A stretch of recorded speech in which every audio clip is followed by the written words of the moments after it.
Hello and welcome to our live news update. I am Abubakar George. The headlines. Atiku explains withdrawal on material inspection in elections petition. Peter Obi confident in judiciary while challenging Tinubu'S victory in presidential elections. On foreign scene, North Korea warns of dangerous provocation as US-South Korea drills.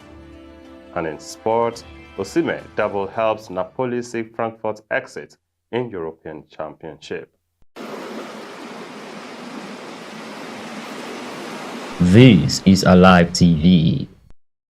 Now the news in detail. Presidential candidate of the People's Democratic Party Atiku Abubakar has said he withdrew a motion before the appeal court over a request to inspect electoral materials before the issue had been overtaken by events.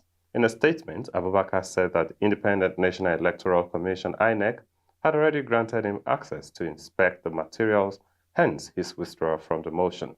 He said the clarification was important following insinuations and mischievous reporting of the withdrawal of application for the Independent National Electoral Commission (INEC) to grant access to his legal team and the PDP on the inspection of the documents related to the February 25 presidential election. Newsmen report that the appellate court had granted the request of PDP and Abubakar to be granted unfettered access to the INEC documents used for the presidential election. The media also reports that on Tuesday at a conference meeting between lawyers of the PDP, LP, Labour Party, APC and INEC, access was eventually granted to the legal team of the PDP by INEC, he said. Abubakar said when the matter came up for hearing on Wednesday, the legal team withdrew the two motions. He said the motions were withdrawn because access had already been granted on Tuesday to Abubakar and the PDP. The presidential candidate of the Labour Party, Peter Obi, has said he is confident in the judiciary to deliver the right judgment with regard to the case before the Presidential Election Petitions Tribunal, where he is challenging the result of the just concluded February 25 presidential election. Obi expressed his confidence in the judiciary during a television program on Thursday morning. The Labour Party candidate said he had no reason to doubt the court, stating that Nigeria has one of the finest judiciary in the world.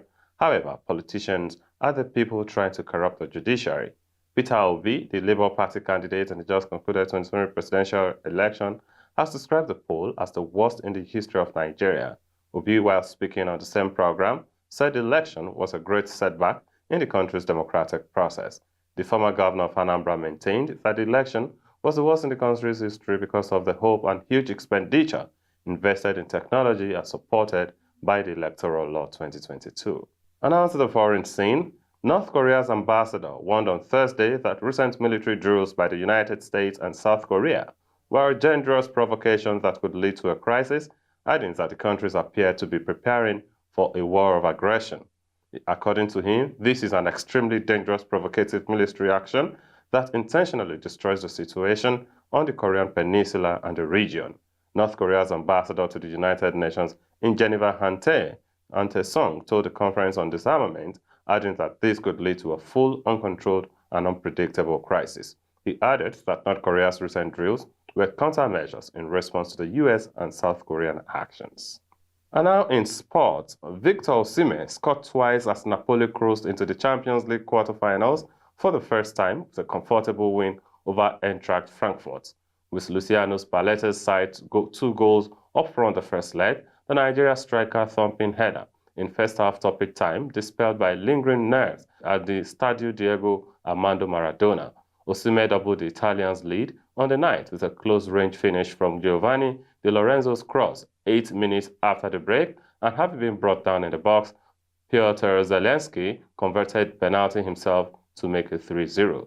The build-up to the match had been overshadowed as Eintracht Frankfurt fans clashed with police after arriving in Naples despite being banned from attending the second leg of the last 16 tie.